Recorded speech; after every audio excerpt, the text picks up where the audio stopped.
হয় নিশ্চয়কৈ মুখ্যমন্ত্ৰীয়ে ৰাজ্যিক কেবিনেটত যি এক সিদ্ধান্ত গ্ৰহণ কৰিছে যে এক অভিলাষী আঁচনি গ্ৰহণ কৰিছে যে নিযুত মইনা আঁচনিৰ জৰিয়তে ৰাজ্যৰ হেজাৰ হেজাৰ শিক্ষাৰ্থী অৰ্থাৎ ছাত্ৰীয়ে কিন্তু লাভ কৰিব। যিসকল ছাত্ৰীয়ে নেকি উচ্চতৰ মাধ্যমিকত অধ্যয়নৰত আছে তেওঁলোকে বছৰত 10টা মাহে 1000 টকাকৈ লাভ কৰিব। আনহাতে দেখা গৈছে যে যিসকল ছাত্ৰীয়ে নেকি স্নাতক মাহত অধ্যয়নৰত তেওঁলোকে লাভ কৰিব 1250 টকা আৰু যিসকল ছাত্ৰীয়ে নেকি স্নাতকোত্তৰ আৰু বিএডত অধ্যয়নৰত আছে সেইসকল ছাত্ৰীয়ে কিন্তু লাভ কৰিব 1500 টকা। আৰু মই বৰ্তমান উপস্থিত আছোঁ কলিয়াবৰৰ আমবাগান উচ্চতৰ মাধ্যমিক বিদ্যালয়ত আৰু এই আমবাগান উচ্চতৰ মাধ্যমিক বিদ্যালয়ত দেখা পোৱা গৈছে যে এই মুখ্যমন্ত্ৰী যি অভিলাষী আঁচনি নিযুত মইনা আঁচনিৰ জৰিয়তে ছাত্ৰীয়ে লাভ কৰিব এই ধন ইয়াকে লৈ দেখা গৈছে যে ছাত্ৰীসকলৰ মাজত ব্যাপক আনন্দ উল্লাস বিৰাজ কৰিছে।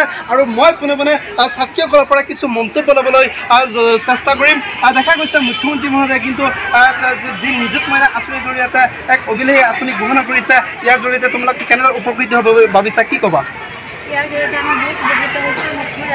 ডাঙৰে সন্মান দিছিলোঁ যে আমাৰ ইয়াত বহুত দৰিদ্ৰ মানুহ আছে, আমিও দৰিদ্ৰ, টকাৰ অভাৱত বহুত কিবা কিবি কিনিব পৰা নাই। 1000 টকাকৈ দিলে বহুত উপকৃত হ'ব। আৰু বহুতে টকাৰ অভাৱত স্কুলত আহিবলৈ নোৱাৰে, ভাড়া নাথাকে, এইটো কাৰণেতো উপকৃত হ'ব। এই মুখ্যমন্ত্ৰী ডাঙৰীয়াক এইখিনি কৈ মই ধন্যবাদ। দেখা গৈছে ছাত্ৰীসকলে কিন্তু যে তেওঁলোকে যদি উচ্চ শিক্ষাৰ কাৰণে এই আঁচনি ঘোষণা কৰিছে আৰু কিছু ছাত্ৰী আছে তেওঁলোকৰ পৰা মন্তব্য ল'বলৈ চেষ্টা কৰিম। দেখা গৈছে মুখ্যমন্ত্ৰীয়ে কিন্তু নিযুত মইনা আঁচনিৰ জৰিয়তে তোমালোকে এক বছৰৰ ভিতৰত 10 মাহে কিন্তু 1000 কোটি টকা লাভ কৰিবা, কি ক'বা মুখ্যমন্ত্ৰী মহোদয়? প্ৰথমতে মই মুখ্যমন্ত্ৰী ডাঙৰীয়াক মই সন্মান যাচিলোঁ, ধন্যবাদো যাচিলোঁ। আৰু এইটো সুবিধা দিয়াৰ কাৰণে মানে আমাৰ ছোৱালীবিলাকৰ কাৰণে বহুত ভাল। আৰু সিহঁতৰতো বহুত অসুবিধা থাকে, কাৰণ আমি স্কুলত অহাৰ আমাৰ ভাড়া লাগে আৰু কিবা কিবি ছোৱালীবিলাকতো কিবা কিবি অসুবিধা থাকে, সেইবিলাকৰ কাৰণেও আমাৰ পইচা দিছে কাৰণে মানে সুবিধা দিছে কাৰণে বহুত ভাল, আমাৰ ভাল পাইছোঁ। এইখিনিকে মই ধন্যবাদ জনাম। হয়, এইদৰে কিন্তু ছাত্ৰীয়ে যে মন্তব্য কৰিছে যে মুখ্যমন্ত্ৰীৰ এই অভিলাষী আঁচনিৰ জৰিয়তে কিন্তু ছাত্ৰীয়ে বহুতো উপকৃত হ'ব। যিসকল বিশেষকৈ দৰিদ্ৰ ছাত্ৰ ছাত্ৰী আছে তেওঁলোকে উপকৃত হ'ব।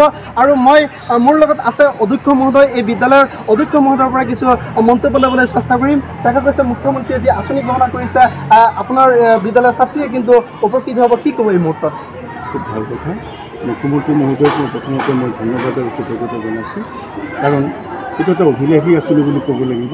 এইটো আমাৰ নাৰী সবলীকৰণৰ এটা উচিত পদক্ষেপ বুলি মই ভাবোঁ, কাৰণ আজি এতিয়া বৰ্তমান উইমেন এম্পাৱাৰমেণ্ট এৰিয়া চলি আছে, গতিকে ইয়াত এটা নতুন মাত্ৰা প্ৰদান কৰিব বুলি মই ভাবোঁ। কাৰণ আমাৰ গ্ৰাম্যাঞ্চলবিলাকত আমি দেখিবলৈ পাওঁ আৰ্থিক দৈন্যতাৰ কাৰণে পিতৃ মাতৃ বা অভিভাৱকসকলে খুব কম বয়সতে নিজৰ সন্তানটোক বিয়া দি দিয়ে, কন্যা সন্তানটোক, কিন্তু তেওঁলোকে মানে ঋণৰ বোজা সহিব নোৱাৰে, এনেকুৱা এটা ডাঙৰ এটা অসুবিধাৰ সন্মুখীন হয়। গতিকে এই অসুবিধাৰ পৰা পৰিত্ৰাণ পাবৰ কাৰণে আমাৰ মাননীয় মুখ্যমন্ত্ৰীজন তেখেত কৰ্মঠ মুখ্যমন্ত্ৰী, তেখেতে ইমান চিন্তা কৰিছে যে ছাত্ৰীসকলক যাতে খুব অপৰিণত বয়সত যাতে বিয়া নিদিয়ে আৰু তেওঁলোকে যাতে নিজৰ স্বাৱলম্বী হ'ব পাৰে, সেইকাৰণে তেওঁলোকক এটা আৰ্থিক সহায়তা দিব বিচাৰিছে। ইয়াৰ দ্বাৰা ছাত্ৰীসকলৰ মাজত আমাৰ এটা ভাল এটা বাৰ্তা প্ৰেৰণ যাব যে আমি নিজৰ ভৰিত নিজে থিয় হ'ব লাগিব। আৰু আমি এটা যিটো আমাৰ চৰকাৰে দিছে, হয়তো অনাগত দিনত এই ধন ৰাশিটো আৰু অকণ বেছি কৰিব বুলি মই ভাবোঁ। গতিকে এইটো এটা উচিত পদক্ষেপ আৰু উচিত সময়ত এইটো এটা ভাল কৰণীয় কৰ্তব্য মুখ্যমন্ত্ৰী মহোদয় তথা তেখেতৰ কেবিনেট সতীৰ্থসকলে কৰিছে। আৰু ইয়াৰ দ্বাৰা বিশেষকৈ আমাৰ গ্ৰাম্যাঞ্চলত যিসকল ছাত্ৰীসকল বিশেষকৈ তেওঁলোকে যিহেতু আঁচনিটোৱে যিহেতু ছাত্ৰীসকলৰ কাৰণে, এই ছাত্ৰীসকল যথেষ্ট উপকৃত হ'ব। কাৰণ আমাৰ ইয়াত প্ৰায়সকল ছাত্ৰী BPL মানে দৰিদ্ৰ সীমা ৰেখাৰ তলত ছাত্ৰী।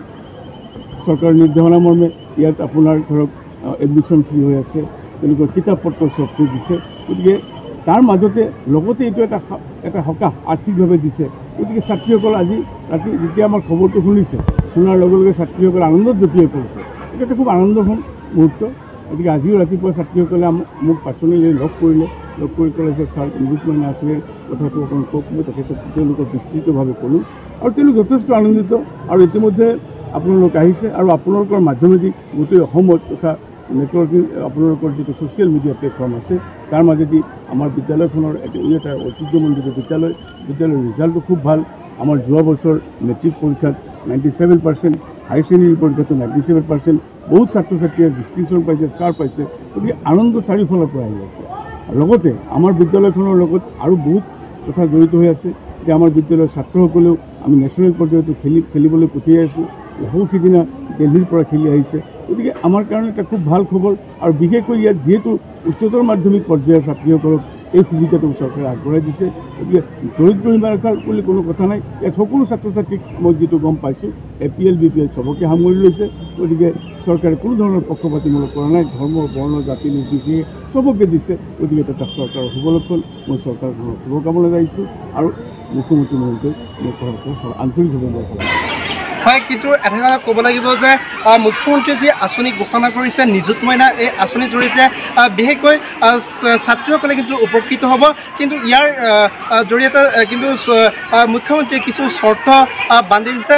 যদি এই চৰ্তসমূহ শিক্ষাৰ্থীয়ে বা ছাত্ৰীসকলে পালন কৰে, তেন্তে দেখা যাব যে ছাত্ৰীসকলে কিছু পৰিমাণে হ'লেও তেওঁলোকে উপকৃত হ'ব। আৰু ইয়াকে লৈ দেখা গৈছে যে ৰাজ্যৰ হেজাৰ হেজাৰ ছাত্ৰীসকল কিন্তু আনন্দ উল্লাস। ঠিক একেদৰে দেখা গৈছে যে কলিয়াবৰৰ আমবাগান উচ্চতৰ মাধ্যমিক মই বৰ্তমান উপস্থিত আছোঁ।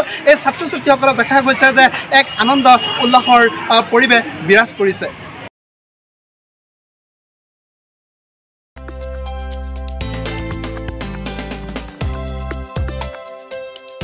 আপোনাৰ ঘৰখন আৰু অফিচ চালে চকুৰোৱাকৈ সজাওক।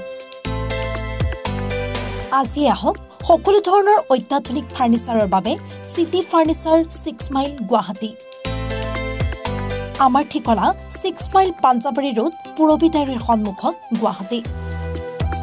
আমাৰ যোগাযোগ নম্বৰ 9435013969।